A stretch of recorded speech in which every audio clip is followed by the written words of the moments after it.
बहू, तुम तो थक जाती हो मेरी सेवा करके। इतवार को सोचा था पर मेहमान आ गए तो उन्हीं में व्यस्त होना पड़ा। आज भी छुट्टी है और नाश्ता भी पकौड़ियों का भरपेट हो चुका है। खाना आराम से बनेगा। रसोई का हर कोना उसने रगड़कर अच्छी तरह चमकाया। फिर रैकों पर साफ अखबार प्लास्टिक बिछाए। अंदर जब कुछ सर्दी लगने लगी थी तो सोचा थोड़ी देर धूप में बैठकर अखबार पढ़ लूं, फिर खाने का काम शुरू होगा। तब तक रसोई घर भी सूख जाएगा। अखबार लेकर मालती छत पर अभी आई ही थी कि पति राजेश की आवाज़ सुनाई दी। अरे भाई, कहाँ हो? आज खाना नहीं बनेगा क्या? यह कहते हुए वह भी छत पर आ गए। अभी तो भरपेट नाश्ता हुआ है सबका। आपने भी तो किया है मालती। जानती हो मैं नाश्ता नहीं करता हूँ। बच्चों का मन रखने के लिए 2-4 पकौड़ियाँ ले ली थी। मुझे तो हर रोज़ 10 बजे खाने की आदत है। फिर भी बहस किए जा रही हो। क्यों? आप इतवार को सबके साथ देर से खाना नहीं खाते हैं? पर आज इतवार नहीं है। अब नहीं बना है तो और बात है। मुझे तो पहले ही पता है कि आजकल तुम्हारी हर काम को टालने की आदत हो गई है। अब यह समय अखबार पढ़ने का है या घर के काम का दूसरी औरतों को देखा है? नौकरी भी करती हैं और घर भी कितनी कुशलता से संभालती हैं। यहाँ तो बच्चे भी बड़े हो गए हैं, काम करने को नौकरानी है, फिर भी हर काम देरी से होता है। राजेश के ऊंचे होते स्वर के साथ मालती का मूड बिगड़ता चला गया। मालती अखबार वहीं पटक कर नीचे रसोई घर में गई। उबले आलू रखे थे, वे छोंक दिए और फटाफट आटा गूंदकर पराठे बना दिए। पर खाना देखकर राजेश का पारा और चढ़ गया। यह क्या, सिर्फ सब्जी पराठे? तुम जानती ही हो कि लंच के समय मैं पूरी खुराक लेता हूँ। जब नाश्ता बंद कर दिया है तो खाना तो कम से कम ढंग का होना चाहिए। पता नहीं तुम्हें क्या हो गया है। सारे ऊल जलूल कामों के लिए तुम्हारे पास समय है, बस मेरे लिए नहीं। गुस्से में राजेश ने थाली सरका दी थी। मालती का मन हुआ कि वह भी फट पड़े। एक तो दिन भर काम में जुटे रहो, उस पर फटकार भी सुनो। आखिर कसूर क्या था? रसोई की सफाई ही तो की थी। चाय नाश्ता खाना घर की संभाल बच्चों की देखरेख में उसने जिंदगी गुजार दी, पर किसी को संतोष नहीं। बच्चों को लगता है माँ आधुनिक स्मार्ट नहीं है, जैसी औरों की मम्मी है। राजेश को तो अब नौकरी पेशा औरतें अच्छी लगने लगी हैं। 4 पैसे जो कमाकर लाती हैं, घर गृहस्थी संभालने वाली तो इनकी नज़रों में गंवार ही है।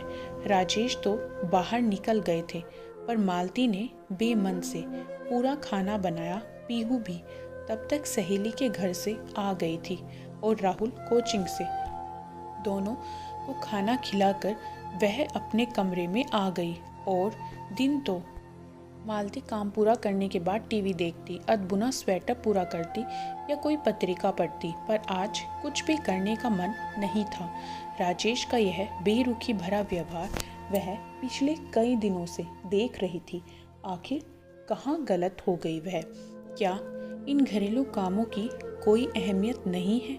अगर बाहर नौकरी करती होती तो क्या तभी तक शख्सियत थी उसकी?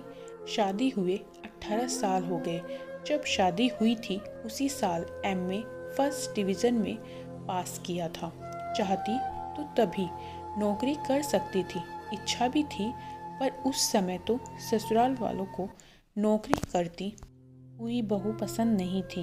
राजेश भी तब यही कहते थे कि बच्चों को अच्छे संस्कार दो, उनकी पढ़ाई में मदद करो, घर संभाल लो, यही बहुत है मेरे लिए।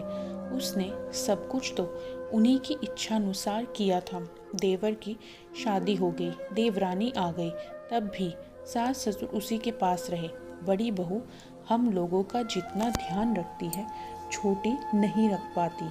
माँ जी तो अक्सर कह देती थी, बच्चों को संभालना, बूढ़े सास ससुर की सेवा करना, घर गृहस्थी देखना, सब कुछ तो कुशलता से निभाया था उसने।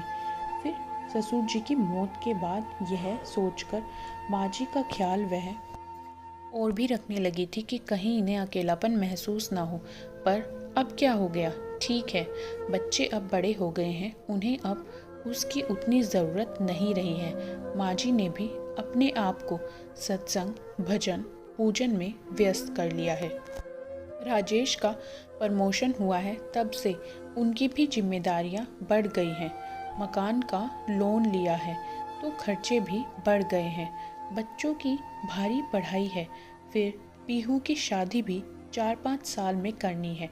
शायद इसी बात को लेकर राजेश को अब नौकरी पेशा औरतें अच्छी लगने लगी हैं। पर क्या देखते नहीं कि उसकी भी तो व्यस्तता बढ़ गई है। सुबह 6 बजे से काम की जो दिनचर्या शुरू होती है तो रात को ही सिमटती है। फिर उन्हें ऐसा क्यों लगता है कि वह फालतू है? घर के सारे काम क्या अपने आप हो जाते होंगे? और तो और पीहू जब से बाहर हॉस्टल में गई है और राहुल की कोचिंग शुरू हुई है, बाजार के भी सारे काम उसे ही करने पड़ रहे हैं। पर नहीं, सबको यही लगता है कि वह फालतू है। सबको उससे शिकायतें ही शिकायतें हैं। और तो और माँ जी पहली बार 10-15 दिन को देवर के पास गए तो वह भी जाते समय कहने में नहीं चूकी, बहू तुम मेरी देखभाल करते करते थक जाती हो तो सोचा कि छोटी के पास कुछ दिन रह लो। अनमनी सी मालती फिर बाहर बरामदे में पड़े मूढ़े पर आकर बैठ गई थी। पीहू पास ही बैठी सिर झुकाए डायरी में कुछ लिख रही थी। क्या कर रही है माँ? अब दिसंबर खत्म हो रहा है ना, तो अपनी उपलब्धियाँ लिख रही हूँ। इसे जाते हुए साल की और तय कर रही हूँ कि अगले साल मुझे क्या क्या करना है। नए संकल्प भी तो करूँगी ना। अच्छा, क्या उपलब्धियाँ रही माँ? विशेष उपलब्धि तो इस वर्ष की यह रही कि मेरा मेडिकल में चयन हो गया। अब मैं संकल्प करूँगी कि मेरा कैरियर इतना ही अच्छा रहे, अच्छे नंबर आते रहे हर परीक्षा में। पीहू कुछ सोचते हुए बोली, मम्मा मैं अपनी ही नहीं राहुल और पापा की भी उपलब्धियां लिखूंगी। देखो न, राहुल को इस साल स्कूल में बेस्ट स्टूडेंट का अवार्ड मिला है और पापा का तो प्रमोशन हुआ है ना। मालती ने भी उत्सुक होकर पीहू की डायरी में झांका था तो वह बोली, मम्मा आप भी अपनी उपलब्धियां बताओ, मैं लिखूंगी। और आप अगले साल क्या करना चाहोगी यह भी। मालती का उत्साह फिर से ठंडा हो गया। क्या बताए, कुछ भी तो उपलब्धि नहीं है उसकी। अब घर भर के लिए फालतू जो हो चली है वह। और एक ठंडी सांस न चाहते हुए भी उसके मुंह से निकल ही गई, ओ माँ आप बहुत थक गई हो, आपको थोड़ा चेंज करना चाहिए। पीहू कह ही रही थी कि फ़ोन की घंटी बजने लगी। पीहू ने ही दौड़कर फ़ोन उठाया था। माँ, मामा का फ़ोन है, पूछ रहे हैं कि दीपा की शादी में हम लोग कब पहुँच रहे हैं। लो बात कर लो। हाँ भैया, अभी तो कुछ तय नहीं हुआ है। बात यह है कि इन्हें तो फुर्सत है नहीं, क्योंकि बैंक की क्लोजिंग चल रही है। राहुल के अगले ही हफ्ते बोर्ड के इम्तिहान है। पर तू तो आ सकती है। मालती क्या जवाब दे यह सोच ही रही थी कि पीहू ने आकर दोबारा फ़ोन ले लिया और बोली, मामा हम लोग भले ही नहीं आ पाए पर मम्मी ज़रूर आएंगी। और पीहू ने फ़ोन रख दिया था। माँ आप हो आइए ना, पीहू आग्रह करते हुए बोली। भोपाल है ही कितनी दूर, एक रात का ही तो सफ़र है। आपका चेंज भी हो जाएगा और नाते रिश्तेदारों से मुलाकात भी हो जाएगी। और फिर दोनों मौसियाँ भी तो आ रही हैं। माँ आप यहाँ की चिंता न करें, मैं घर संभाल लूँगी। बस पापा और राहुल का ही तो खाना बनाना है, फिर मीना बाई है ही मदद के लिए। बस आप तो अपनी तैयारी करो।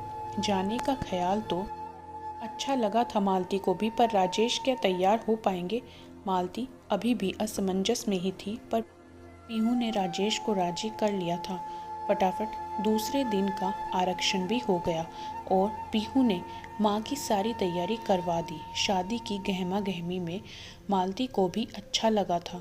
रात रात भर जाग कर बहनों में गपशप होती रहती। सब रिश्तेदारों के समाचार मिले। भैया ने बेटी की शादी खूब धूमधाम से की थी। दीपा के विदा होते ही घर सूना हो गया था। रिश्तेदार तो चल ही दिए थे। बहनों ने भी जाने की तैयारी कर ली थी। भैया मुझे भी अब लौटना है। मालती ने याद दिलाया था। अरे तुझे क्या जल्दी है? कविता और कीर्ति तो नौकरी पेशा हैं, उनकी छुट्टियां नहीं हैं, इसलिए उन्हें लौटने की जल्दी है। पर तू तो रुक सकती है, भैया ने सहज स्वर में ही कहा था। पर मालती को लगा जैसे किसी ने फिर कोमल मर्म पर चोट कर दी है। सब व्यस्त है, वही एक फालतू है। वहाँ भी सब यही कहते हैं और यहाँ भी। भैया के बहुत जोर देने पर वह 2 दिन रुक गई, पर लौटना तो था ही।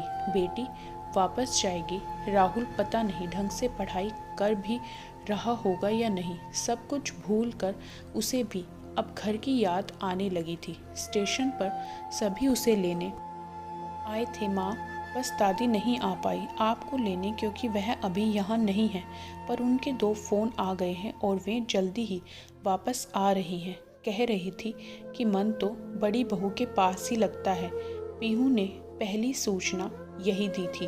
उधर राहुल कहे जा रहा था, आपने इतने दिन क्यों लगा दिए लौटने में?